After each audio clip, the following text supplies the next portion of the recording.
Hi, my name is Steve Udowich, and I'm the owner of AirinMotion Heating and Cooling located in Mississauga, and we serve the greater GTA running from North York to Georgetown and from Vaughan to the lake.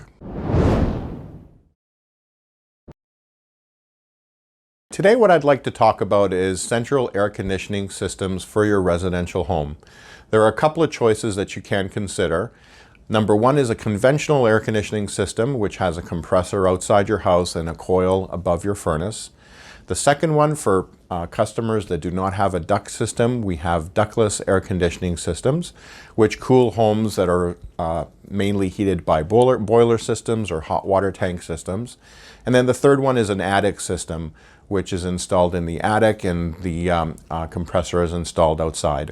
We also service all makes and brands of air conditioners. So if you have any questions or would like to know what the best choice for you is, please give us a call. You'd be glad you did.